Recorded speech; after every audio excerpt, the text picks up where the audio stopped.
Muito bom dia a todos e todas e todes. Bom dia. Gabi, é com você. Não estamos ouvindo a Gabi, porque o fone dela está Estou desligado. postando aqui o link no Instagram para as pessoas poderem também... A gente que às vezes no Instagram está procurando e tal, então estou colocando aqui. Bom, onde nós paramos, gente? Expansão, que eu me lembre, ou foi antes? Crise da satisfação, agora eu não lembro, pessoal. Quem anotou? Aqui eu tenho tanta anotação, eu não consigo saber qual é o lugar. A gente passou pela... Bom, estamos aqui no capítulo... A gente não chegou no capítulo 2, né? A gente empolgou. Acho que a gente empolgou e ficou no 1. Não. O Renan falando. O Renan a gente parou ali no... Eu tenho onde a gente parou. Tá? É que não foi anotado no título do último podcast. Né? Ficou aqui, ó. Peraí, deixa eu só pegar meu livro. É o Bruce Fink. Introdução à clínica psicanalítica, introdução clínica à psicanálise lacaniana, esse aqui, ó. Tem no grupo também, em PDF. Eu só não abro aqui, gente, porque eu não consigo ler e acompanhar, tá? Se vocês puderem abrir o PDF, mas se eu abrir o PDF aqui, eu fico perdidinha para ler. Ó, eu tô com ele na mão aqui, tá? Vocês querem que eu abra? A versão escrita? Sim, pode falar. Tá, se eu não estou enganado, tá? A gente parou ali no Saber e Desejo, na página 17. Saber e Desejo. Imediatamente antes, né? No caso, né? Que nós falamos sobre o que sustenta o desejo. Bom dia, eu amei com Saber e Desejo. Vocês querem que eu abra o livro aqui, pessoal? Posso abrir? Vocês precisam, todo mundo do PDF? Eu tô com o livro em papel. Sim, mas alguém quer que eu abra o livro para a gente exibir na tela e aí a gente faz a leitura em conjunto para eu ler ele também? Ou tudo bem, podemos seguir? Acho que a gente pode seguir, né? Tá bem. Então, vamos lá. Bom, vou começar lendo aí, a gente passa. Então, vamos lá. Só para a gente lembrar, né, o que a gente trouxe na última leitura, a gente foi falando sobre isso que sustenta, né, o desejo do analista, e o desejo enigmático. Então, o que é a função do analista, né? Por aí que a gente estava caminhando. Vamos lá. Saber e desejo. É a Gabi que está lendo, tá? Se a percepção da realidade acarreta desprazer, essa percepção, isto é, a verdade, tem de ser sacrificada. Freud, e ele escreveu Lacan no seminário 13, na página 237. Assim como os pacientes não chegam à terapia com um desejo autêntico de mudar, também não chegam com um desejo autêntico de conhecer a si mesmos. Embora, a princípio, muitos expressem o desejo de saber o que deu errado, o que eles fazem que leva o tiro a sair pela culatra, porque seus relacionamentos sempre desmoronam e assim por diante, existe, como sugere Lacan, um desejo com raízes mais fundas de não saber nenhuma dessas coisas. Quando os pacientes ficam prestes a se dar conta do que exatamente fizeram ou fazem para sabotar a vida, é muito comum resistirem a ir adiante e fugirem da terapia. Quando começam a vislumbrar seus motivos mais profundos e acham difícil tragá-los, é comum ir embora. A evitação é uma das tendências neuróticas mais básicas. Freud falou algumas vezes numa pulsão de saber, Wissen Trieb, mas Lacan restringe essa pulsão à curiosidade das crianças sobre o sexo, entre parênteses, de onde vêm os bebês? Fecha parênteses. Na terapia, diz Lacan, a posição básica do analisando é de uma recusa do conhecimento, de um não querer saber nada. Vou apostar meu francês agora. Ne rien vouloir savoir. Amém, isso aí. Ne rien. Ne rien. Ai, lindo. Vouloir savoir. Um não querer saber nada. O analisando não quer saber nada de seus mecanismos neuróticos, nada sobre por quê e de onde vêm seus sintomas. Lacan chega a ponto de classificar a ignorância como uma paixão maior que o amor ou o ódio, a paixão de não saber. Tem até, né, só um parênteses, um livro do Christian Dunker, né, A Paixão da Ignorância. Então, tem 3 paixões, né, a paixão ao amor, ao ódio e ao não saber. né? A gente paga para não querer saber. Isso na clínica é super presente, né? Voltando. Somente o desejo do analista permite ao analisando superar esse desejo de nada saber, sustentando-o durante o doloroso processo de formular algum tipo de conhecimento novo. Quando o analisando resiste a saber e o analista não faz valer seu desejo, é impossível formular um novo saber. Lacan chega a dizer que a única resistência na análise é a do analista, pois a resistência do paciente a saber pode ser superada se o analista estiver disposto a intervir. Quando o analista hesita, perdendo a oportunidade de pôr em jogo seu desejo, a resistência que se mostra crucial na terapia é a dele, não a do analisando. É que a resistência do paciente é tida como um dado desde o princípio, e se presume que ele não queira mudar, nem saber, nem abrir mão de nada. Não há nada a fazer a respeito da resistência estrutural do analisando, mas assim como veremos, algo que se pode fazer quanto à resistência do analista. Alguém quer comentar essa parte? Eu acho que talvez a gente pontuar alguns momentos que vocês tenham grifado ou anotado aí. Quem quer comentar? Olha, eu gostei, por exemplo, eu vou dar um exemplo. Eu gostei dessa frase: a evitação é uma das tendências neuróticas mais básicas, porque ela faz com que numa frase bem curtinha, e que às vezes não é a mais importante do material, mas eu penso na questão de que o quanto que a resistência ela vai agindo através das evitações, e todas as cadeias que vão se relacionando com essa palavra evitação, significante ou palavra, aí no caso. E essa evitação, ela tem a ver com a descoberta do saber. E eu descubro alguma coisa, ou eu estou na iminência de descoberta de alguma coisa, e eu resisto. Eu resisto para me manter no gozo, eu resisto para me manter nessa ignorância douta, que ela pode vir a mudar o meu mundo. Então, nesse sentido... E gostei também a resistência do paciente é tida como um dado desde o princípio. Por isso que o analista tem que sustentar o desejo. E aí, esses dois trechinhos desse momento aqui eu achei bem interessante. Aqui acho que a gente pode pensar, que você falou, William, da evitação, como algo também que vai caminhando ali numa rede associativa, a negação.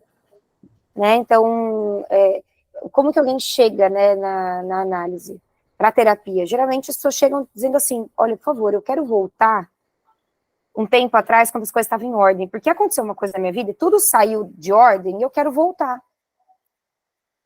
E aí o sustentar do analista, que eu acho que difere de novo a psicanálise de outros saberes, é sustentar esse novo, né? Por que voltar? O que você não quer saber disso que é novo, né? Que a vida atravessa, que a vida é assim, que existe algo de uma incompletude, e por aí vai, né? Então, essa resistência, ela fala, eu penso, né? Quando a gente fala resistência inerente, estrutural, a gente está falando de uma pulsão, né? As pulsões ali de retorno, né? Vamos para Freud, a pulsão de morte, de retornar a um estágio anterior onde não havia, talvez, aquele desconforto, né?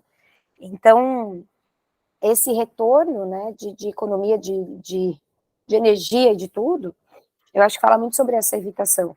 E aqui ele fala muito, tem o texto do Freud, né, que está naquele livro rosa, inclusive, da Autêntica Fundamentos da Clínica, que ele fica falando, né, bom, então ele não chega nessa conclusão da resistência do analista, mas ele fala: se o paciente concorda com o que você está falando, é porque você é bom.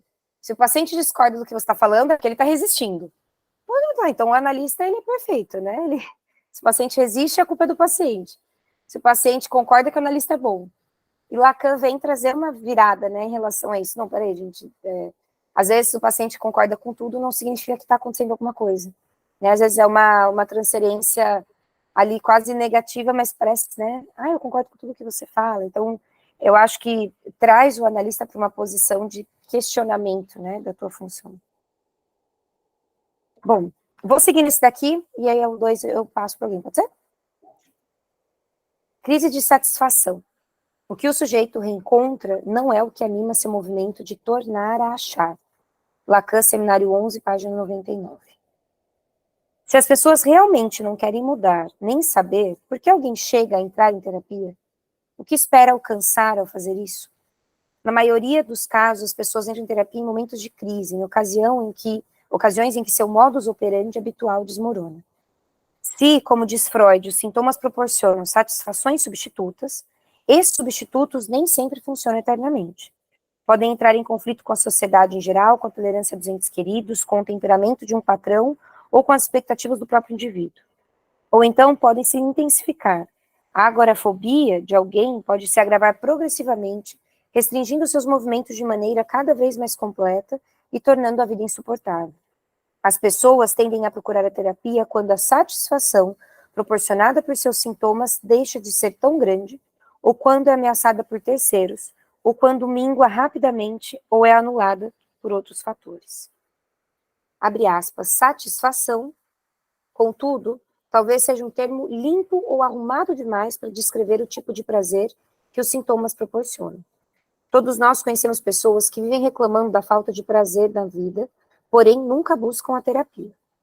É que elas obtêm certa satisfação da sua própria insatisfação, bem como das queixas, de culpar os outros por sua falta de satisfação. Do mesmo modo, algumas pessoas extraem enorme prazer de se torturar, de se submeter a experiências dolorosas e assim por diante. Os franceses têm uma ótima palavra para esse tipo de prazer na dor, ou de satisfação na insatisfação, jouissance, gozo. Ela qualifica o tipo de barato que alguém pode tirar do castigo, da autopunição, de fazer algo tão prazeroso que chega a doer, como o clímax sexual, por exemplo, ou de fazer algo tão doloroso que se torna prazeroso. A maioria das pessoas nega obter prazer ou satisfação com seus sintomas, porém o observador de fora costuma ser capaz de perceber que elas desfrutam esses sintomas, que, abre aspas, gozam com eles de um jeito que é por demais indireto, sujo ou sórdido, para ser descrito como prazeroso ou satisfatório. O termo gozo capta muito bem a ideia de gozar por qualquer meio necessário, por mais limpo ou sujo que ele seja. Pessoal, só rapidinho, aqui tem vários, índices lá do fim do livro, mas semana passada a gente acabou ficando muito tempo lá.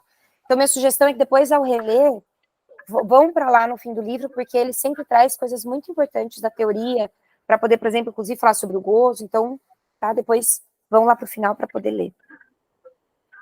O momento em que alguém procura terapia, portanto, pode ser entendido como aquele em que ocorre um colapso na maneira favorita ou habitual em que essa pessoa tem de obter gozo.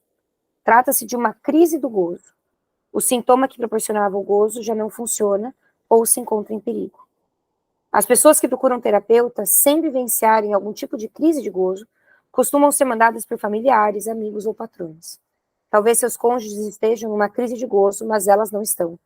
E falando em termos gerais, seu interesse principal é frustrar o desejo dos cônjuges e elas não estão abertas ao efeito do desejo do analista. Os que chegam em meio a uma crise do gozo esperam que o terapeuta resolva, conserte as coisas, faça o sintoma funcionar como funcionava antes. Não pedem para ser livrados do sintoma, e sim de uma recente ineficácia, de sua recente insuficiência. Sua demanda é de que o terapeuta restabeleça sua satisfação no nível anterior. Em vez disso, o que o terapeuta oferece no começo é uma satisfação substituta diferente. O estranho tipo de satisfação que vem da relação transferencial e da decifração do inconsciente. Isso não é o que os pacientes pedem. Eles não estão pedindo uma substituição. Querem antes um kit de remendos para consertar a satisfação anterior.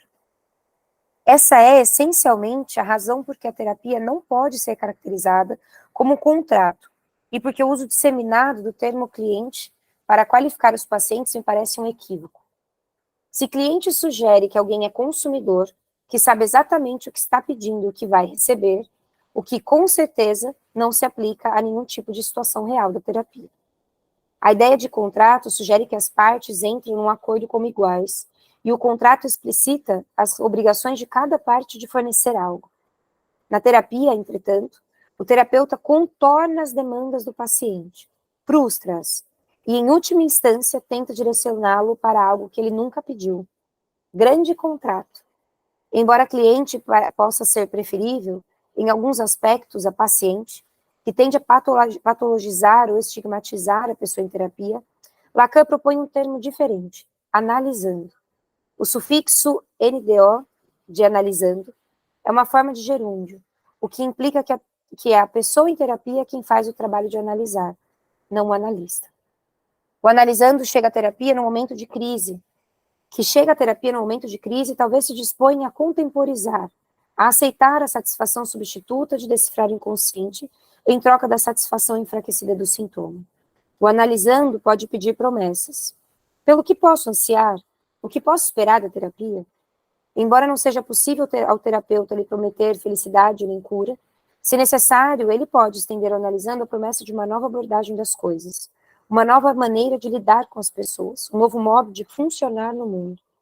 Alguns analistas recusam-se a dar qualquer tipo de resposta a esses pedidos dos analisandos, mas quando se solicita ao analisando que faça um sacrifício, que abra mão do gozo do seu sintoma, o golpe pode ser temporariamente abrandado se algo lhe for oferecido em troca, uma coisa vaga, algo que sem dúvida ficará aquém de suas expectativas, mas que talvez possibilite o primeiro passo.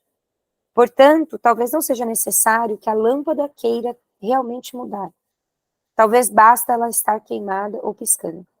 Aliado à queda livre do gozo antes proporcionado pelo sintoma, o desejo do analista pode ser suficientemente intrigante para levar a pessoa a se envolver no processo analítico e, quando regularmente aplicado, a mantê-lo em análise. Ele é muito generoso, né? Na maneira como ele explica. É um pai. Que bom, é o Renan que está falando.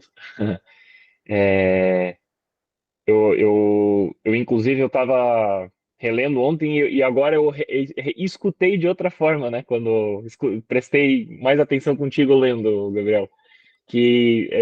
Na verdade, é mais um aspecto, né? Eu achei muito rico que ele tá, para mim, que eu me considero um neófito aqui, pelo menos na parte teórica da análise, né? Eu não li Freud, né? Eu li muito pouco, né? Li 2 xerox lá na época da faculdade, quase 20 anos atrás.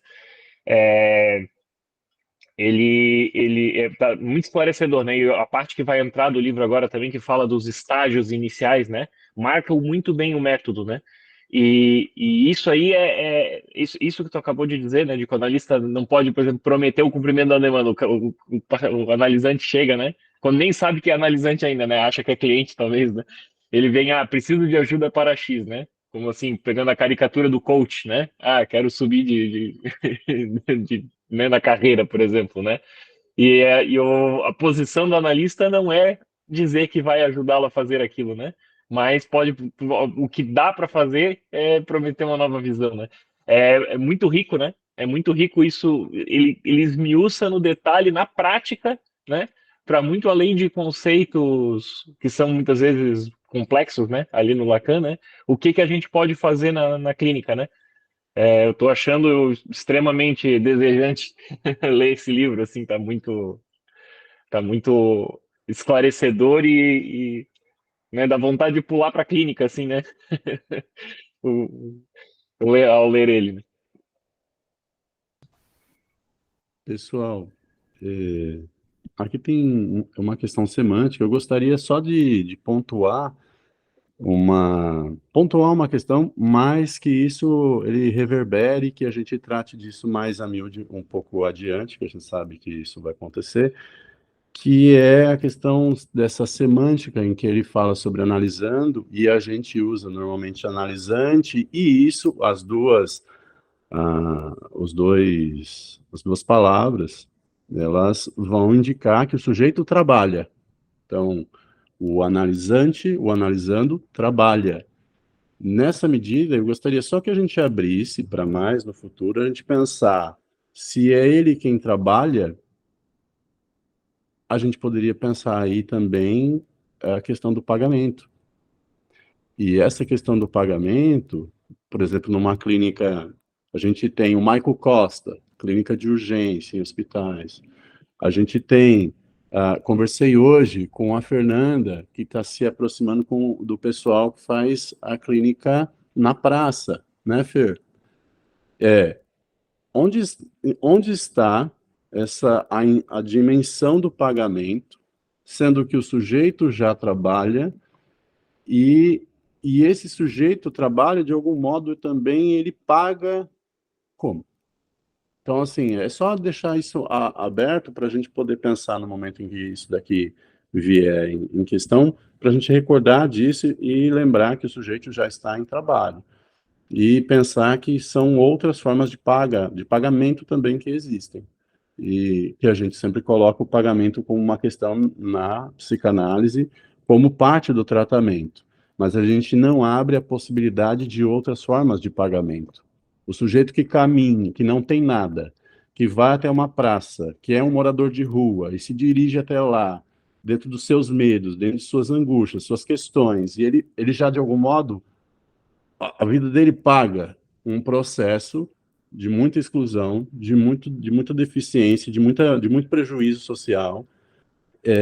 Uma pessoa que desce o morro para poder ir numa clínica popular também tem essa questão. Então, eu só gostaria de abrir e para a gente no futuro poder pensar isso no momento em que chegar o pagamento, tá? É para polemizar no momento propício.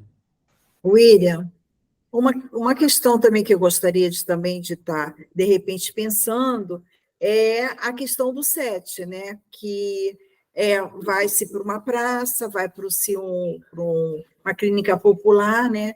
E como olhar isso? Entendeu? Eu acho que também é interessante a gente pensar também nisso aí, né? A partir desse, é só para poder pensar que o fim que ele fala sobre a questão do analisando, vai dizendo, olha, o sujeito trabalha, todo momento a gente ouve isso, o sujeito trabalha, quem trabalha, o analista sustenta o desejo no início, depois é transferido o sujeito em lugar de, ele troca o gozo pela satisfação de saber o que é isso que acontece comigo.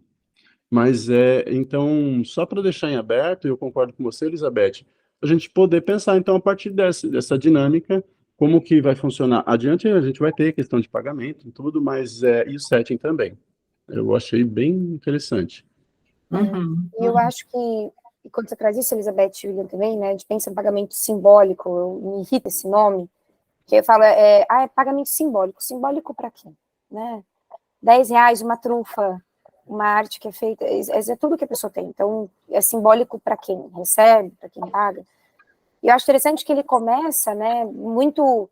A gente tem essa questão do setting, né, Elizabeth? A clínica formada, e a pandemia veio para poder dizer que tem algo que o setting é o encontro que se faz, que ele não começa dizendo como a sua clínica tem que ser, né? Que posição você deixa o divã, como que você coloca a tua poltrona, as cores que tem que usar.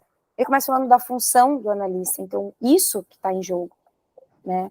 Que aí a gente pensa, claro, numa questão ética, de escuta, de silêncio, mas a questão é como esse encontro é feito que marca o trabalho transferencial, né? Que é a força motriz. Sem transferência e sem o saber da transferência, né? Nada acontece. Então, enfim, muito, muito boa essa colocação. Mas mais para frente a gente vai chegando nisso. Alguém gostaria de pontuar outra questão dentro desse tópico, crise da satisfação? William, só outro integrante aqui da praça, né? Querido! E essa questão que você colocou está presente desde o começo, que a gente começou a atender na praça e online, né? Que a gente faz as duas possibilidades, né? E, enfim, a gente vai poder conversar bastante sobre isso depois, e eu posso dizer para vocês que é uma resposta que não está respondida, né? Cada atendimento vai ter a sua questão nesse sentido, porque, como a gente acabou de colocar, né, cada pagamento é subjetivo, né, de cada sujeito, né? Então, que história é essa de pagamento simbólico? Com que a pessoa pode pagar? E eu me lembro até, uns anos atrás, nem me lembro mais quem falou isso, mas de que a depender do setting, a depender de onde estamos, né, a pessoa paga com o seu próprio movimento, de estar presente, de ir e de estar presente. Óbvio que é uma situação entre várias, né? Não é assim, pagou, todo mundo pagou desse modo, pronto, né? Então, é uma questão que sempre está presente, sempre está em aberto, sempre traz problemas, né? E é muito interessante poder lidar com isso, né? Tanto na praça presencial, na praça física, quanto a praça online também, que Tem pessoas que durante meses, quase anos, estão com a gente e não pagam, continuam não pagando no atendimento online. E, enfim, vamos conversar sobre isso depois. Obrigado, Lucas. Muito tocante. Também saber que você participa deste movimento. Mas eu só gostaria de dizer que eu pontuei esse movimento agora, porque se é o sujeito que é trabalhador no divã, então a perspectiva do pagamento ela é outra. Porque normalmente quem trabalha é quem recebe alguma coisa. Não, mas ele já, enfim, mas aí a gente discute isso mais adiante, tá? E obrigado mesmo, Lucas.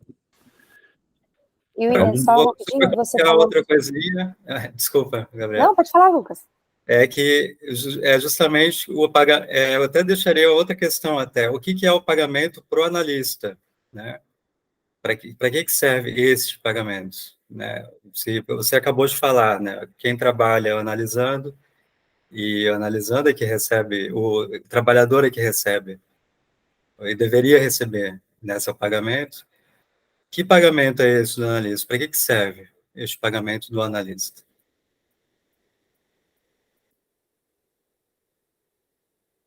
O Ale diz, a gente gostou tanto da sua voz. Ale, não... Oi, bom dia. Não, eu lembrei sobre, não sei se aqui todos conhecem o livro As Clínicas Públicas de Freud, onde fala bastante sobre essa questão do pagamento, mas isso eu não me recordo agora o ano, cronologicamente um ano, mas eu não gravo muito bem, mas acho que um tempo depois ele foi fazer outras considerações a respeito dessa questão de pagamento. Só um pensamento aqui que eu tive, se alguém quiser acrescentar alguma coisa sobre isso.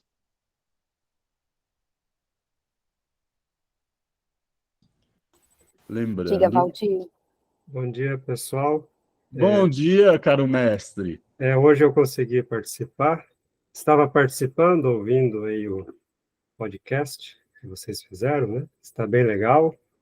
Queria, primeiramente, parabenizar Gabriela e o William, né, pela coordenação, mas aos demais também, ouvi ali discussões interessantes, algumas polêmicas, alguns impasses, né? Toda discussão chega nesses pontos.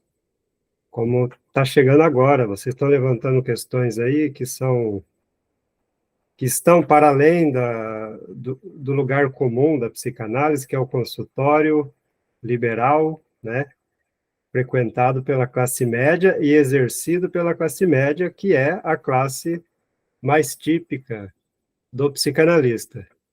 E até o psicanalista que teve origem no proletariado, que chega a ser psicanalista, acaba entrando, do ponto de vista econômico, na classe média, né? Embora ele, até pela origem, tenha mais chances de não se identificar com a ideologia dessa classe que ele ocupa do ponto de vista econômico. Então, a gente diferencia, né?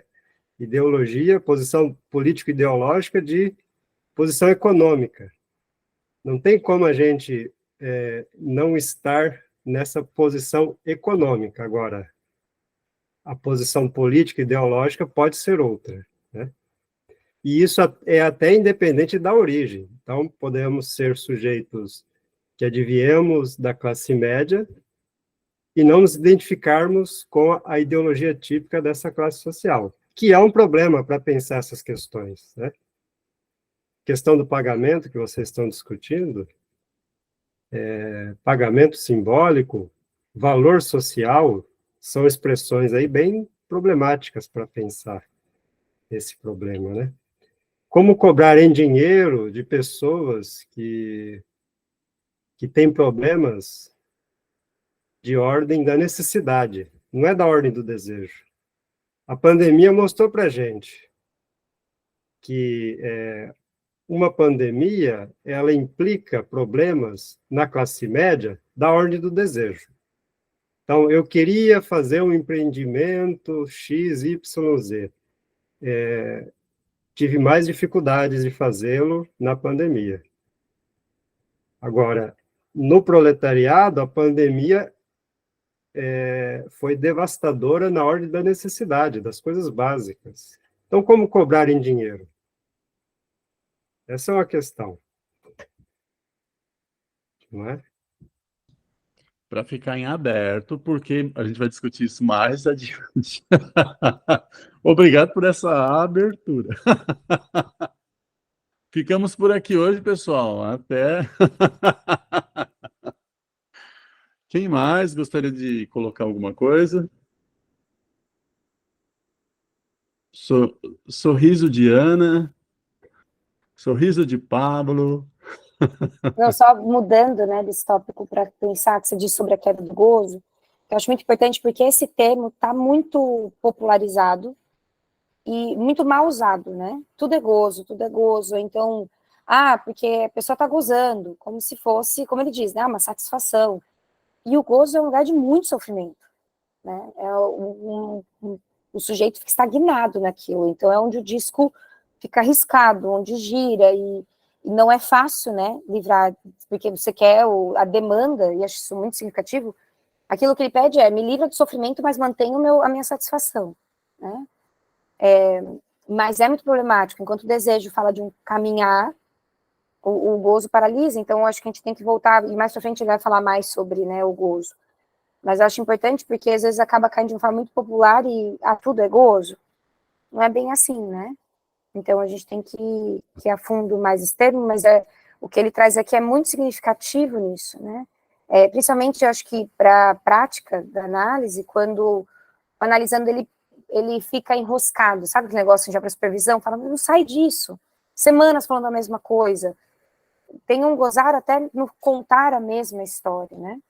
Então, só que há ali mais sofrimento que satisfação, por isso que a coisa saiu da, né, tá numa desordem e precisa se ordenar de novo.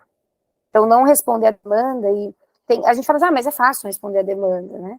Mas tem casos que aparecem que a gente é captado por uma história, né? Eu quero me separar, mas estou no meio de uma gestação. Não quero me separar, estou no meio da gestação. Me ajuda a não me separar, né? Pera, mas por quê, né? Eu tinha um paciente recente, aconteceu isso. E eu lembro que foi um trabalho de supervisão para poder não escutar essa demanda. Porque ia ser caótico mesmo naquele momento para ela, dadas as circunstâncias dela e tudo que ela estava vivendo. Só que o desejo dela apontava para um outro lugar, né, da separação. Então, como não escutar a demanda e falar, não, peraí, né? Por que você não pode? Por que você não deve? Então, aí a resistência do analista pode surgir, né? Quando ele compactua com essa demanda. Então, de onde a gente responde é o que vai fazer girar, né? Enfim. Eu acho que a gente tem que deixar também essa questão do gozo em aberto para a gente não começar a usar isso de uma forma muito simplista, né? Mais alguém? Podemos continuar? O Pablo. Eu só ia comentar que eu trabalhei 7 anos no setor público, né? Em posto de saúde e alguns órgãos públicos, assim. Quando o sofrimento não é da ordem do desejo e sim da necessidade, alguns colocam, né, o sofrimento como ético-político-antropológico, né? Assim, né, no sentido de navegação social, né, de como reivindicar um benefício, de como se comunicar, às vezes assim a dificuldade de criar um e-mail ou de ter um e-mail, né, um analfabetismo digital, de como reivindicar um benefício, assim, né, e nesses casos boa parte do atendimento é uma orientação ético-político-antropológica de como fazer isso, assim, né, abrir um e-mail para o paciente, né, fazer algumas orientações, assim, de currículo, de estratégias que para alguém da classe média que são básicas, né? Mas de orientação mesmo, assim, né? E antes que se possa chegar, talvez, numa seara de desejo, assim, né? Pablo, acho que aí você toca na questão de como é necessário a formação ampliada desse sujeito analista, né? Porque olha a escuta que ele deve ter. E também esse deslocamento, porque assim, a gente vai ver no fim que vários momentos o analista não fala.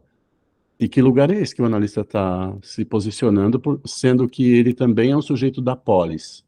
Também acho que aqui a gente abre uma questão para poder pensar. O analista é político, ele é um agente. E, nesse sentido, como agir como esse agente também. É muito tocante até o que você traz para a gente. Mas podemos continuar, então, na leitura? Sim. Porque... Só deixou uma coisa engraçada que você falou, Pablo, que me lembrei de um post no Instagram, de uma página que tira super sarro de coaches, psicanálise, essas coisas no geral. E aí, abrindo uma caixinha, a menina colocou, né? Eu parei minha análise porque eu não conseguia bancar meu desejo. Não conseguia bancar o desejo. Ela colocou entre parênteses. O desejo de 1/3 do meu salário da minha analista. Então, isso a gente escuta muito. A pessoa não consegue bancar o desejo, mas existe uma questão ali posta, né? De necessidade, desejo, de quanto que é bancar, né? Então, esse desejo. A gente tem que tomar muito cuidado com essa psicanálise ainda muito elitista, né? Que você disse. Tem pessoas que precisam aprender a ligar o computador para fazer uma sessão online, fazer o e-mail, entrar. É muito maior que isso, né? Bancar desejo. Bom, seguimos. Quem lê? Eu? Posso? Acho que Valdir. Brincadeira, Val. Eu queria saber a página. A página é 21. Vamos agraciar aí o nosso queridão, colocando ele num lugar. Valdir, nós somos amigos desde 2005, pessoal, então ele me atura desde 2005. E vice-versa.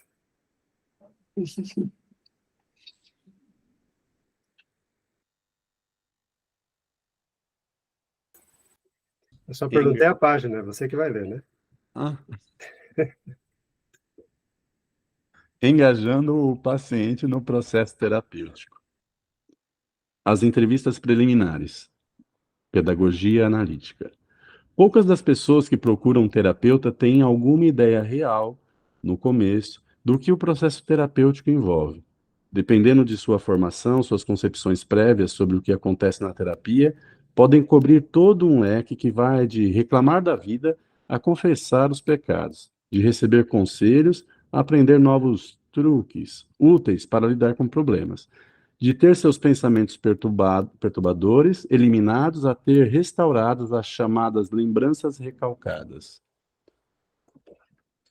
Em termos gerais, as pessoas tendem a pensar que uma vez em terapia, devem falar do que aconteceu desde a última vez em que estiveram com o terapeuta. Em outras palavras, devem contar seu dia ou sua semana, seus sentimentos e pensamentos a respeito de tal ou qual pessoa, e por aí vai. Essas ideias estão presentes na mídia e, com efeito, há terapeutas que incentivam os pacientes a fazer uma ou todas as coisas acima citadas. Mas nada disso tem interesse na psicanálise, e a pergunta que surge é como levar os pacientes de suas ideias corriqueiras do que fazer na terapia até o ponto em que eles realizam um autêntico trabalho analítico. A primeira parte da análise envolve uma espécie de pedagogia explícita e nem tão explícita. No começo, muitos pacientes veem sua relação com o analista como semelhante ou qualquer outra relação. Se acham um artigo interessante no jornal e querem mostrá-lo a alguém, levam-no para o analista. Assim como poderiam enviá-lo a um dos pais ou mostrá-lo a algum amigo.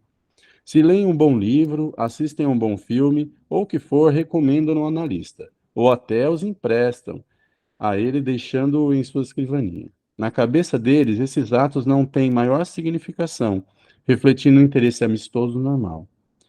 Desde o início, entretanto, o analista tende a deixar claro que tudo na relação deles é significativo e que sua relação não se assemelha a nenhuma outra. O analista não é um amigo que troca histórias ou segredos, que empreste livros ou fitas. Não adianta tentar diverti-lo com histórias ou piadas cativantes, porque ele não se divertirá.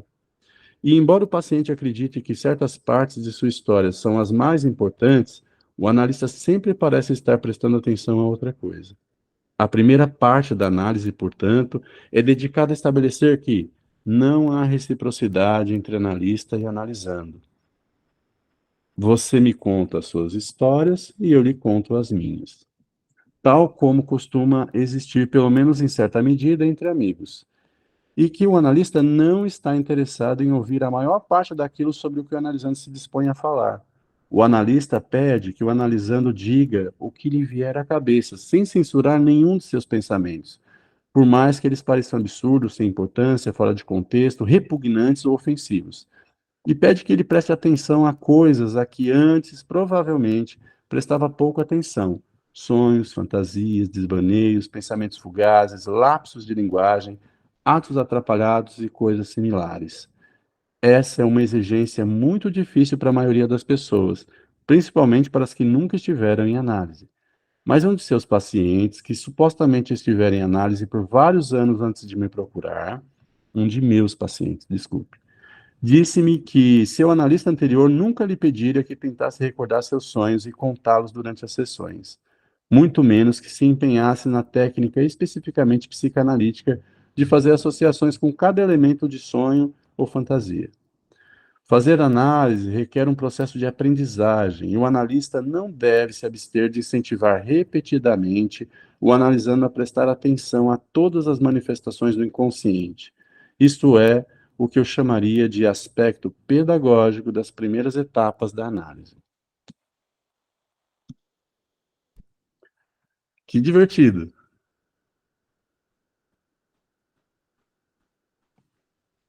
Alguém quer continuar? Pode ser eu. Pessoal, antes, eu acho que temos que destacar o sentido do pedagógico aí, né? Me lembra o Paulo Freire.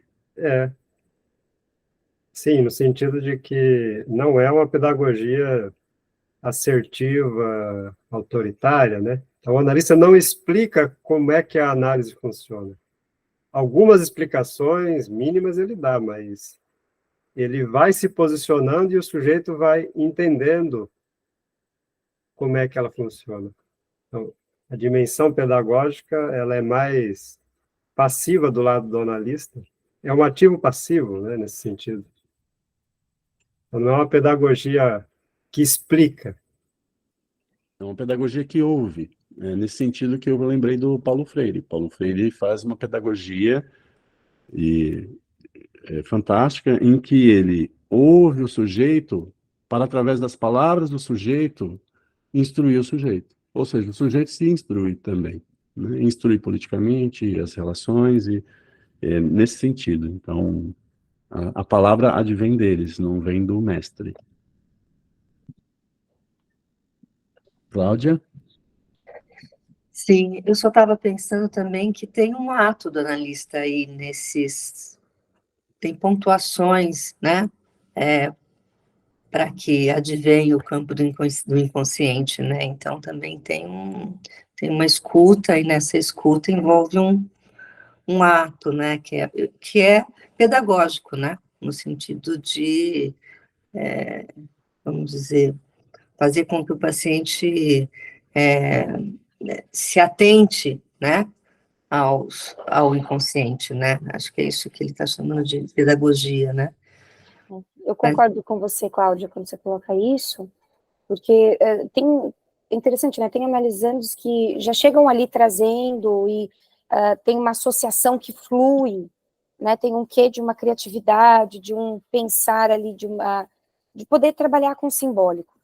E vem pacientes que, dentro de um quadro de neurose, né, que tem o simbólico, mas a gente fala, às vezes, é um simbólico muito fraco, né, muito, não é fraco a expressão, mas precário.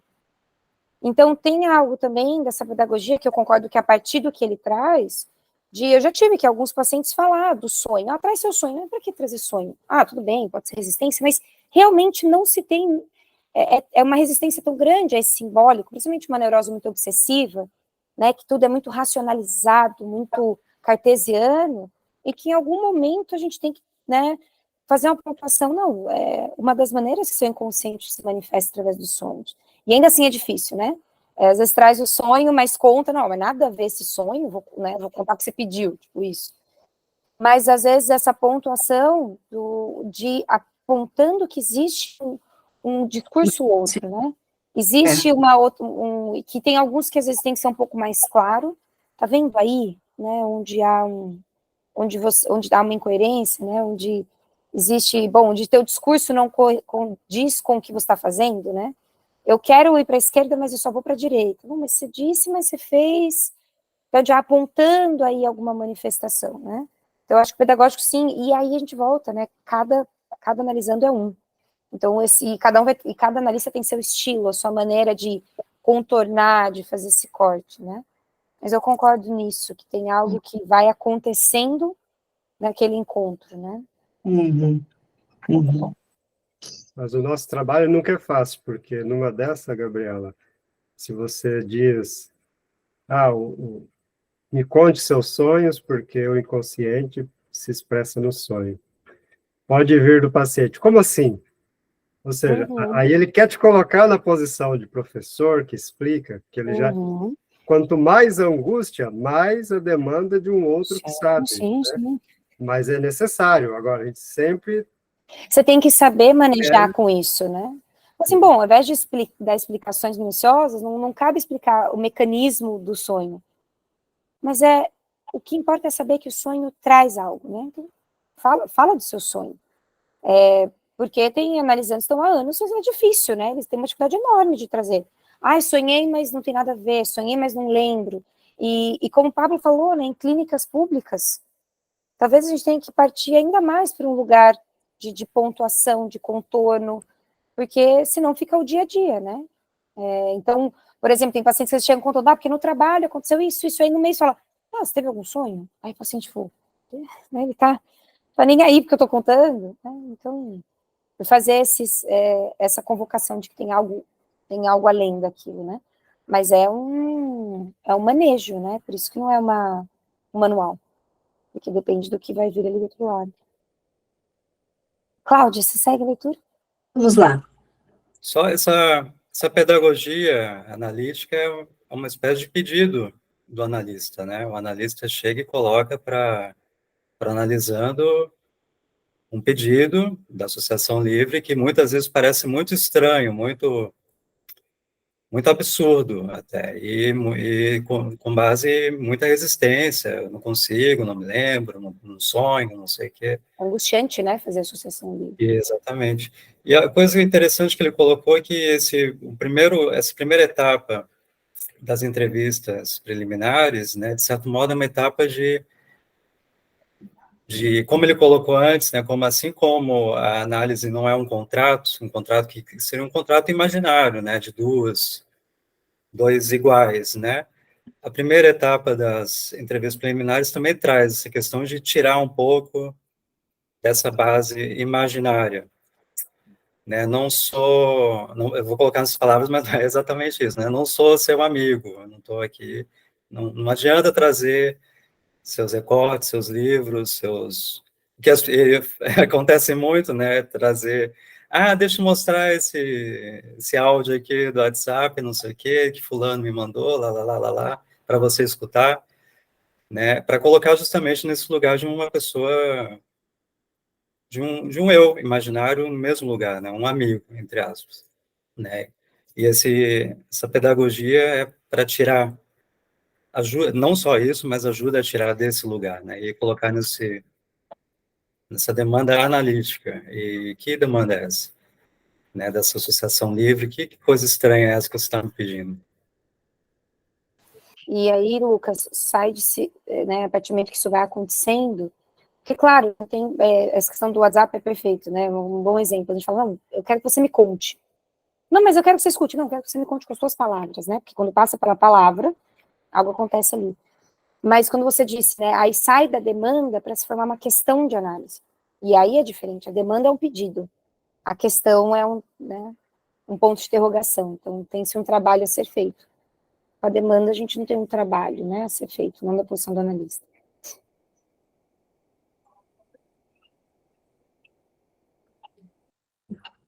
Posso ler? Uhum. As entrevistas preliminares, aspectos clínicos. O termo de Lacan para as primeiras etapas da análise, entrevistas preliminares, indica que o analista desempenha nelas um papel ativo. Elas servem a um objetivo específico para o analista, que deve situar o paciente com bastante rapidez no que concerne aos critérios de diagnóstico, Muitos terapeutas consideram que diagnosticar não é nada além de colocar em escaninhos o que, em última instância, não tem nenhuma serventia para o processo terapêutico e só é solicitado para os objetivos geralmente execráveis das empresas de planos de saúde. É verdade que estas, às vezes, baseiam no diagnóstico os valores concedidos para a terapia. E assim os terapeutas, que são obrigados a trabalhar com essas companhias, têm que aprender a encontrar um equilíbrio entre imperativos distintos, fornecendo a elas um diagnóstico que não estigmatize o paciente para sempre, mas que permita a continuação do tratamento, ao mesmo tempo reservando para si ou para um pequeno grupo de colegas o seu verdadeiro juízo sobre o diagnóstico. No entanto, o analista não pode tratar psicóticos do mesmo modo que neuróticos. E um diagnóstico geral, sujeito a uma possível revisão e a uma criteriosa corroboração posterior, é importante para o posicionamento adequado do analista na relação analítica com o paciente. Supervisionei muitos terapeutas que, durante vários meses, se abstinham de fazer qualquer pergunta sobre os pais ou a sexualidade do paciente, caso este não tocasse espontaneamente nesses temas. No entanto, se o terapeuta não obtiver, logo, uma visão bastante global da história do paciente, de sua vida familiar e sexual, nos casos em que não se pode excluir quase de imediato um diagnóstico de perversão ou psicose, poderá cometer graves erros inadvertidamente, como desencadear um surto psicótico. Por isso, as entrevistas preliminares, nas quais o analista pode fazer perguntas muito específicas, a fim de esclarecer alguns pontos cruciais para a formulação de um diagnóstico preliminar, permitem que ele forme uma visão geral da vida e da estrutura clínica do paciente.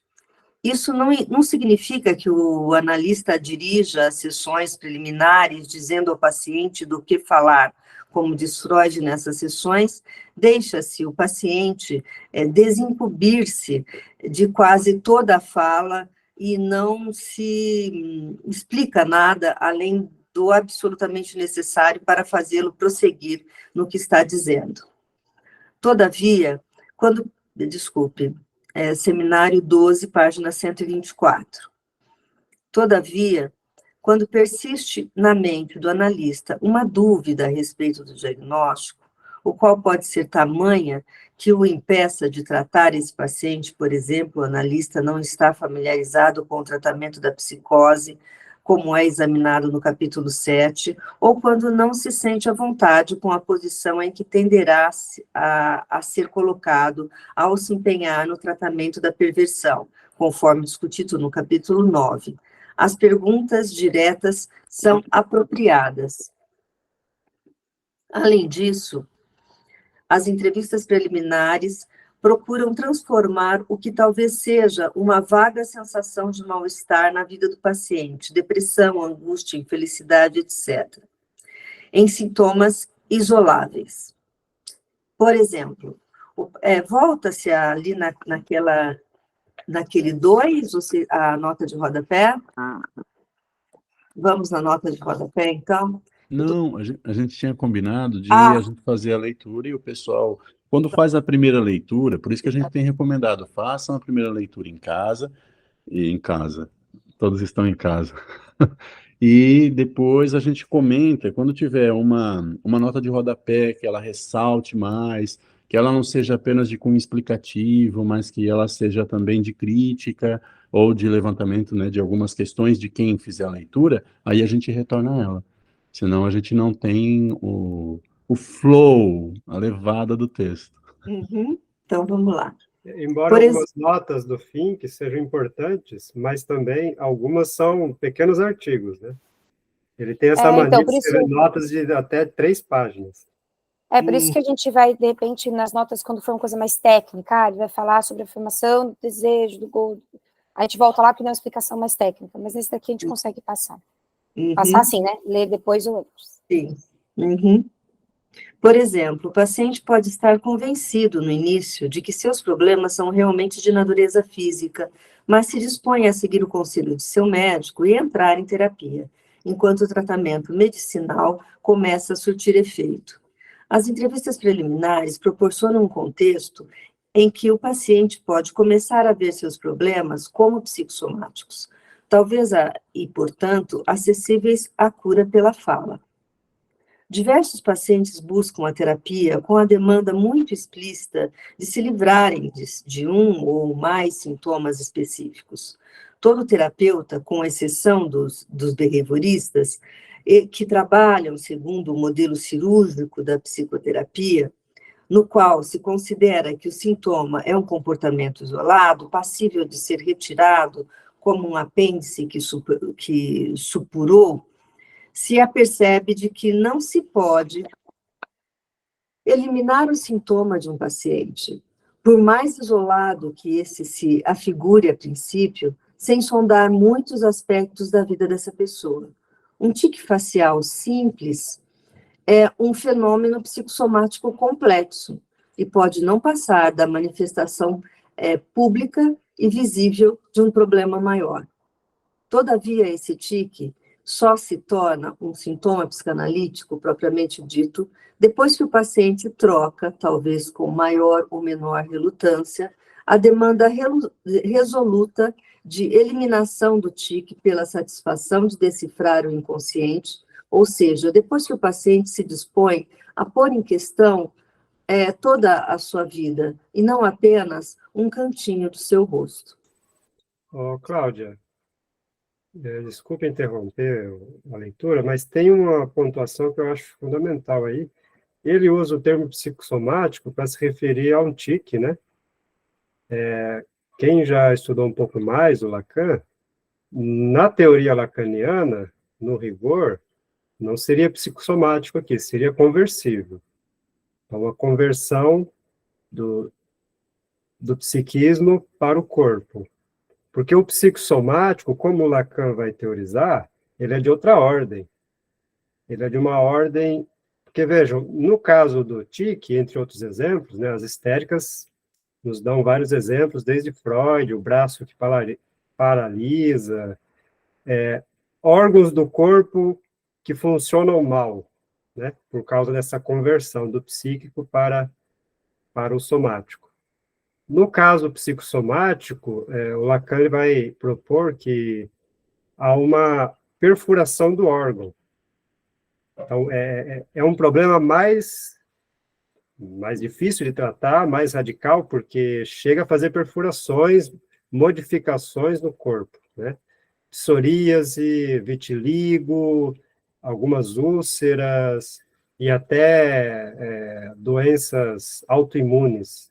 Então, é isso que o Lacan vai chamar de psicossomático. Então, aqui, a gente tem que fazer essa diferenciação que ele não faz.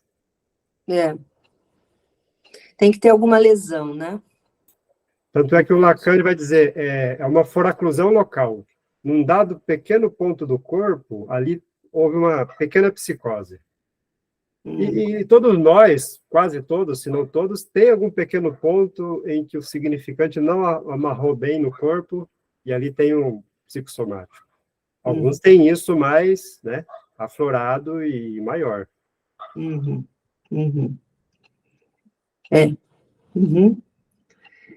Isso pode levar um bom tempo. É bem possível que consuma 1 ano de encontros cara a cara, antes que se possa dizer que o paciente está realmente engajado no processo analítico. O que esperamos, nas palavras de Jacques Miller, é que uma demanda autônoma emerge da própria relação. Ou seja, que a demanda de que o sintoma seja extirpado como um tumor de lugar a uma demanda de análise e que a relação com o analista, por si só, transforme a vontade do analisando de não saber coisa alguma numa vontade de levar adiante sua análise. Durante esse período, cuja extensão varia, é comum o analisando sentir necessidade de ser apoiado ou escorado até certo ponto, As pessoas não estão acostumadas a falar sem que haja um rosto ligado à pessoa a quem se dirigem, e sentem necessidade do contato visual. Na sua mente, o analista, no começo, é uma pessoa como outra qualquer, e só aos poucos é a pessoa do analista, e só aos poucos é que a pessoa do analista cede lugar ao analista, como ator, função, ocupante de um lugar, tela em branco ou espelho. Essa transição leva tempo e, por isso, não se pode pôr os pacientes imediatamente no divã, como tendem a fazer vários psiquiatras e analistas. As entrevistas preliminares devem ocorrer face a face, e mesmo as pessoas que já estiverem em análise não devem ser imediatamente colocadas no divã. Bom, aí traz o divã, né? Alguém quer continuar? Ou tem algo a falar? Porque ele não deixa muito claro quando se coloca no divã, né? Mas diz da importância do face a face em um primeiro momento, pelo menos nos momentos das entrevistas preliminares. Eu sigo? Eu acredito que tem algo do divã, que tem uma questão de estilo também, sabe? Claro que tem a questão da estrutura psíquica, né? Colocar um psicótico, uma criança, adolescente, em que momento se coloca como se tivesse o dia, né? Tem paciente que pede para ir ao divã, mas posso ir no divã? Então, tem algo ali para mim, pelo menos, né, na minha prática, de quando há uma questão, quando de alguma forma esse analisando, ele já está se implicando e ele já faz questões. Ele já consegue, mas por que eu, nossa, eu percebi que eu repito, eu faço exatamente o que eu odeio na minha mãe, e, nossa, mas por que eu faço isso? Existe uma questão. Não é mais, nossa, a mãe é um saco e eu tenho que aguentar isso e tadinho de mim, e fica procurando, né, então, pelo menos a mim, muitas vezes, quando eu começo ali a pensar no divã, porque a gente tem que pensar que o divã é uma ferramenta, né? Não é obrigado a ir ao divã, tem muitos que, com a pandemia, não ligam a câmera, né? Preferem ficar no olho a olho. Mas eu acho que quando existe uma questão posta, né? Então, por exemplo, colocar um psicótico sem o imaginário, porque o simbólico tem que estar ali, né? Porque você fica com a palavra. A imagem é retirada. Então, o psicótico que está ali entre o real e o imaginário, como que a gente tira, né, a imagem dele? É angustiante demais. Mas, por exemplo, eu atendi uma vez uma paciente psicótica, que até hoje eu tenho minhas dúvidas, para mim era uma crise histérica gravíssima, e ela só conseguia fazer pelo computador, imagina, na época que não era pandemia, porque ela achava que no consultório tinham câmeras, porque tinha câmera de segurança do lado de fora. E ela confiava na câmera do computador dela somente. Então, vai falar, como que você atende um psicótico online? Mesmo uma crise histérica com delírios, né? Com alucinações ali. Cada caso, né? Cada caso um caso. Então, eu penso muito nessa questão de haver uma questão e quando há um simbólico estruturado que dá conta da falta da imagem do outro ali, né? Como um seguro, um contorno.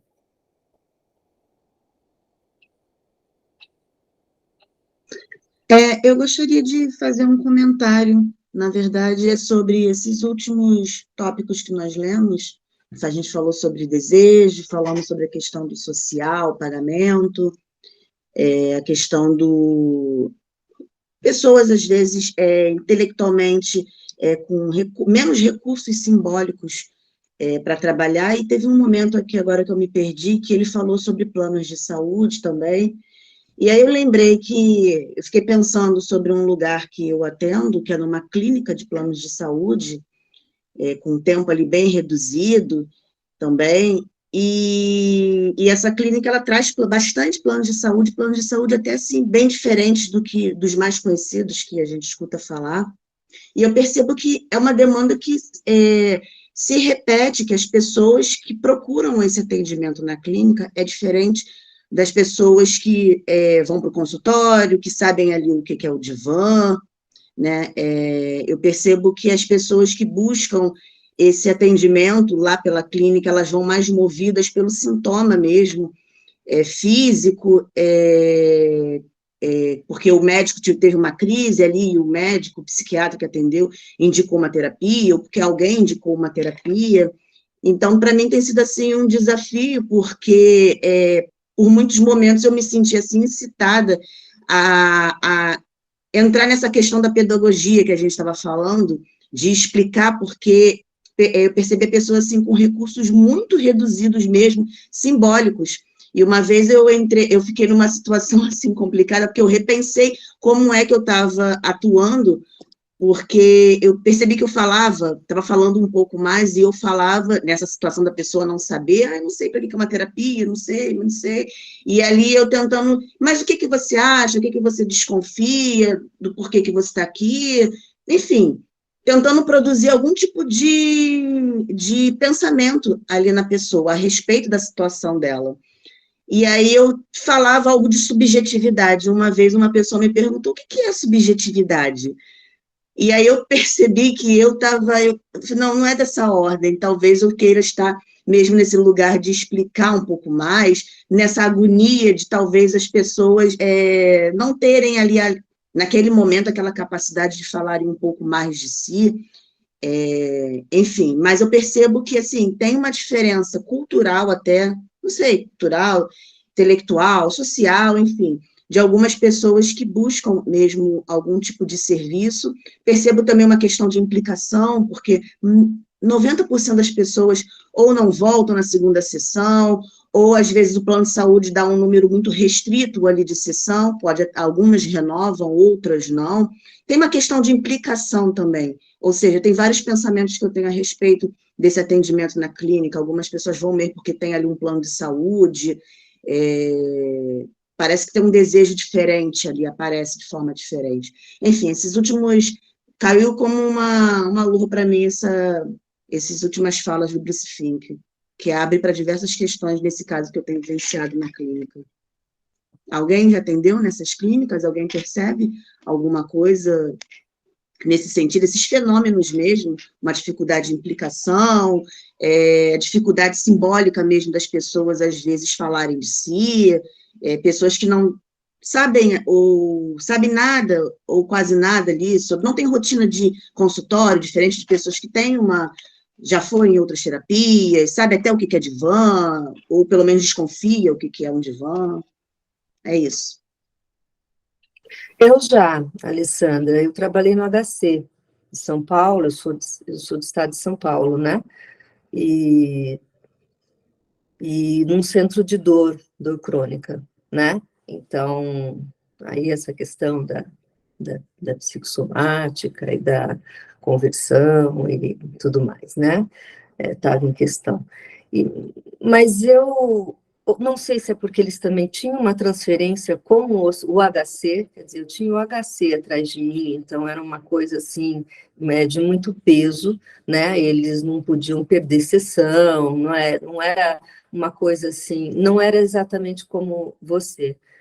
E eu também trabalhei, não sei se ele está aqui, eu também criei um coletivo, né, aqui em São Carlos, de psicanálise de rua, né? Então, assim, eu trabalhei em lugares diferentes do consultório, mas eu penso que a escuta do sofrimento é uma coisa comum a todos esses lugares, né? E que o setting a gente faz exatamente com essa escuta, né? Assim, mas sem dúvida nenhuma, eu acho que há uma diferença mesmo do pessoal que vai como se diz, em plano de saúde, mas também tem esses que vão no plano de saúde e chegam no consultório. E também muitos vão ao plano de saúde porque são encaminhados, então a gente tem que fazer uma passagem, né, pelo menos eu percebi isso no hospital, entre o encaminhamento médico, que eles foram pelo médico e não por eles, para poder, né, construir ali né, uma demanda deles, se constrói uma demanda, não sei muito bem a palavra que se usa, mas assim, né, se identificar, né, uma demanda deles. Mas eu também tinha uma explicação no centro de dor, eu me lembro, porque eles chegavam achando que o médico tinha desqualificado a dor deles, que mandou para a psicóloga porque era uma dor psicológica, e eles sentiam sim a dor. Então eu tinha um momento em que eu dizia que sim, eles sentiam sim a dor, não é? E que ela não era psicológica, que ela era multifatorial, né? Tinha vários fatores, e que esse era um deles, né? É um fator emocional, né? Então se pergunta, mas você dava uma aula, né? Eu dizia, olha, realmente quando chegava, né, num estado assim, alguns pacientes eu falava mesmo que a dor, ela era tanto física quanto emocional, não é? E até num primeiro momento, quando chegavam. Mas o trabalho era de buscar, né, o que levava a essa dor. Chegava um momento em que eles não falavam mais da dor, eles falavam deles, né? Então, assim, eu acho que são passagens, né? E isso pode ser em qualquer lugar, né? Assim, essas passagens acontecem em consultório, essas passagens acontecem em hospitais, essas passagens acontecem né, na rua, apesar que foi Lucas, né? Não, Lucas não é o Lucas que que trabalha no coletivo, então,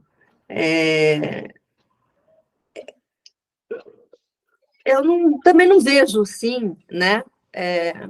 Acho que são questões mesmo, o que é ter divã, não ter divã, né? O que é psicanálise sem um consultório, não é? E eu vejo que ela é muito possível, não é? Porque a psicanálise não precisa do divã, ela não precisa das paredes, ela não precisa de nada disso, né? Ela precisa de um analista que ocupe a função dele, né? Assim, então, acho que essas coisas estão se desmontando um pouco, né? Na medida em que vem surgindo outros. A psicanálise se inseriu nas instituições, depois agora ela está se inserindo nas ruas, então ela está saindo do consultório, então tem muitos debates sobre isso, né? E cada vez mais fica, para mim, né, a impressão de que é a nossa escuta, é o lugar que a gente ocupa, né, que produz uma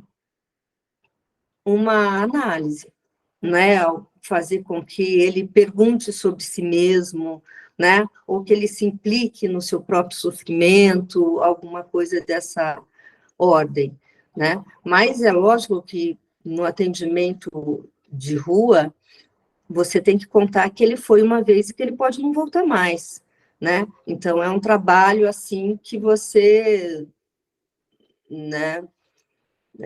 Por exemplo, eu me lembro, rapidamente falando, de uma pessoa que apanhava do marido, não é? Quer dizer, como estava falando, não sabia mexer no celular, quer dizer, né? E você com isso, né? Como essa questão do apanhar do marido, né? E ela dizia que ela não ia recorrer a nada, porque qualquer lugar que ela fosse não teria, vamos dizer, eficácia, né? Mas não era isso, isso era né? Vamos dizer, uma desculpa. Mas, assim, essa moça poderia não voltar, né? Então, se ela poderia não voltar, a gente tem que pensar, bom, se é só uma vez, né? Qual que é a nossa escuta e qual que é a nossa direção de trabalho naquela sessão e qual que é, né? Então, muda muito, assim, a gente não está lá tentando, nas entrevistas preliminares, fazer um diagnóstico, né? É lógico que a gente também tem que saber dessas 3 estruturas, né? Mas, enfim, tem Cláudia, muita... deixa eu só interromper, porque o nosso tempo está apertado, mas queria só apontar um negócio que você disse, e que a Alessandra também trouxe.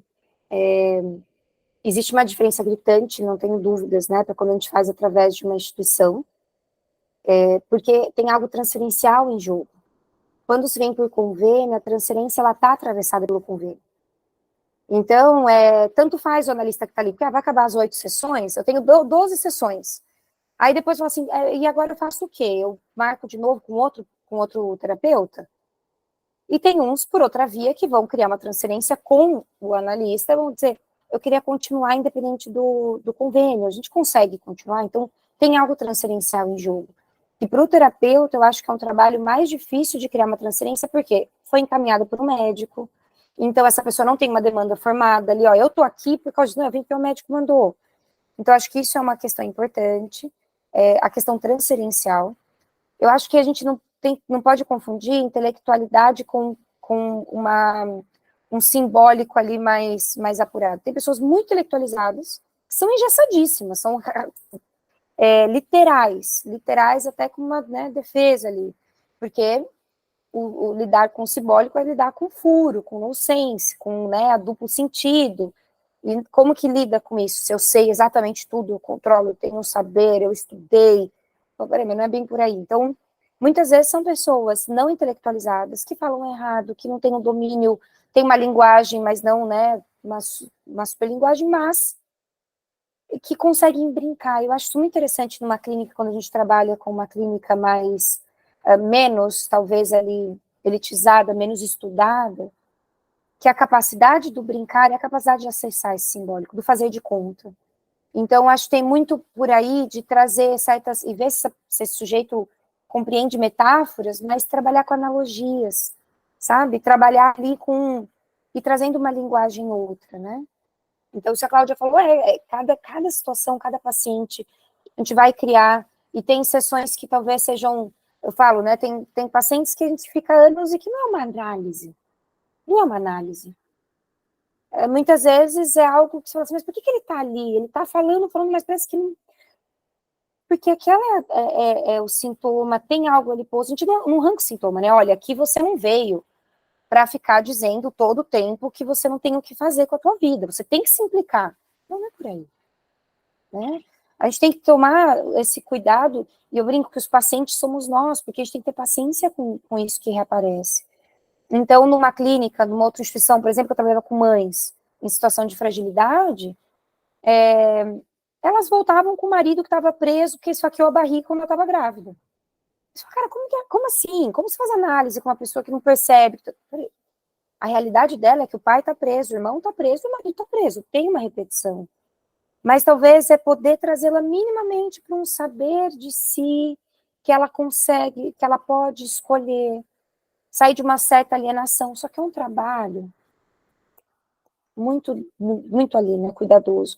Então, se a gente está sempre pensando em dar um estatuto de sujeito para quem vem para a clínica, para essas pessoas que talvez trazem, né, um simbólico ali distante, é construir esse lugar de, olha, você pode pensar sobre isso, viu?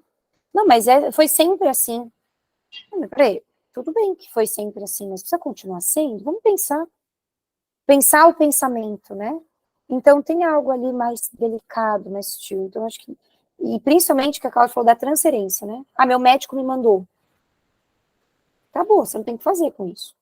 Além que ele fala, né? O cônjuge manda e o que ele vai fazer é justamente o contrário, né?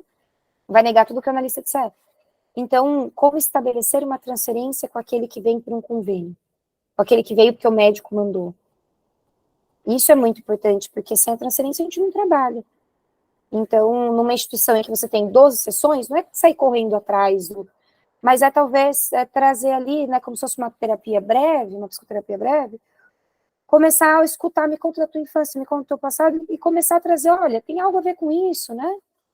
Fazer ligações, porque o simbólico faz isso, né? Ele liga essa associação livre, e é difícil associar quando é difícil ligar, então, auxiliar nessa ligação, né? Isso não tem que ver com a intelectualidade. Tem pacientes, eu atendi na Unicamp, e quando eu pegava professores, era mais difícil. Muitos ali, né, professores extremamente intelectualizados, inteligentíssimos. Nossa, não tem nada a ver. Isso tem nada a ver com meu pai, não começa. Eu estou muito bem resolvido com a minha história. que é difícil, né, lidar com esse lugar de desconforto. Valdir? Eu queria comentar duas coisas do que foi falado, rapidamente. Bom, eu falaria muito tempo sobre isso, porque eu trabalhei com isso 10 anos no SUS, né, com esse público outro, e escrevi uma tese de doutorado sobre isso.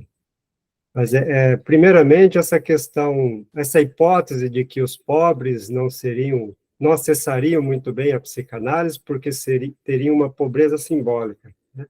Essa hipótese não se sustenta a partir de uma leitura rigorosa da psicanálise. E até analistas da IPA fizeram essa leitura, e não só da IPA, né? Eu ouvi sujeitos analfabetos e semi-analfabetos com um poder de abstração fantástico, né? De um saber popular que só bastava colocá-los para falar, né? E ajudá-los nesse processo. E o sentido avesso também, pessoas, né, altamente letradas. Na política a gente vê isso, né? Que, por exemplo, bolsonarismo, isso tem em todas as classes sociais. E o bolsonarismo é a evidência de aí sim, uma dificuldade de acesso ao simbólico. Outra coisa é o que a gente chama de cultura psicológica e cultura psicanalítica. Os mais pobres, eles... É aquela hipótese que está tanto em Marx quanto em Freud. A oferta gera a demanda. Então, as pessoas não têm uma cultura psicanalítica. Não é só isso. Não tem uma cultura psicológica. Não sabem o que é um psicólogo. Eles estão acostumados com a medicação, né? Com a medicalização do sofrimento. O remédio que trata para os mais pobres. Por quê? Porque é o que sempre lhes deram. Nunca, ou muito pouco, lhes ofertaram outra coisa. Então, eles não têm cultura psicológica. Então, o trabalho é mais difícil mesmo, que a gente tem que fazer, né? Pessoal, eu vou dar os encaminhamentos agora para a gente finalizar esse nosso ótimo encontro. Agradecer bastante o Valdir por ter organizado o horário para poder estar aqui. E, Ale, você trouxe, eu posso chamar de Ale, né? Ale, você trouxe uma questão que muito é discutida nos grupos dos quais eu faço parte, que o Valdir ele organizou há muitos anos. Então, já é bastante consolidada as discussões, é um grupo também muito firme, muito dedicado. Então, caso vocês tenham interesse em discussões também nesse cunho político, nessa dimensão social, nessa dimensão antropológica, eu recomendo os cursos do Valdir, são cursos, depois vocês entram em contato com ele, né? Mas são cursos em que tem muita gente da clínica pública lá, né, Val? E essas questões a gente vem acompanhando há bastante tempo também. Então, o Valdir também dá supervisão clínica ele tem um ótimo grupo também do qual faz parte, que é de supervisão clínica em coletivo. E isso faz muita diferença. Então, eu recomendo aí, quem quiser o contato do Valdir, eu passo também, e vocês conversam com ele. Eu agradeço vocês todos, Elizabeth, Renan, todos aqui, Cláudio, obrigado pela leitura, e todos por participar. Pablo, muito legal também sua posição. Eu queria ouvir mais o pessoal nos próximos encontros, e eu vou deixar aqui uma recomendação. Façam a leitura do capítulo 2 completamente, e vejam as notas de rodapé, que tem nota interessante aqui nesse 2. Tá bem? Já que você comentou meus grupos, me permita só um acréscimo aí nas informações, né? Eu participo de vários grupos abertos, esse aqui, no nosso fórum, é um deles, né? Mas esses grupos, eles são pagos, porque eu também preciso, né, estar em dia com a minha dimensão de necessidade e um pouquinho da dimensão do desejo também, como todo mundo, né? Precisa viver. Embora o fato de ser em grupo, isso facilita eu ver a condição de cada um, né, e ver a possibilidade econômica de cada um, mais ou menos parecido como numa análise, quando ela é levada no seu rigor, né? Então, não pesa para ninguém, a gente vê as possibilidades também. o valor médio não é alto, né? Por ser um grupo, dá para fazer valores bem tranquilos a cada um que tem interesse. Obrigado, pessoal. Alguém quer fazer alguma consideração? Eu sei que vocês têm compromisso, nós também, eu até desmarquei, sabendo que ia avançar aqui uns minutos. Eu tenho que atender às 11 também. Tudo bem. Então, eu estou indo, gente. Tchau. Um beijo. Até a semana que vem. Até. Tchau, Renan. Tchau, bebê do Renan. Tchau, Li. Tchau, tchau, gente. Ô, Pablo. Tchau, Fê. Ah, quarta-feira, hein? Pode deixar, pode deixar. Tchau, tchau. Tchau. Thaís, Elô. Obrigado, Elô. Tchau, gente. Tchau, Elô. Tchau, Virgínio. Que lugar frio que você tá, rapaz. Tchau, Thaís. Até mais.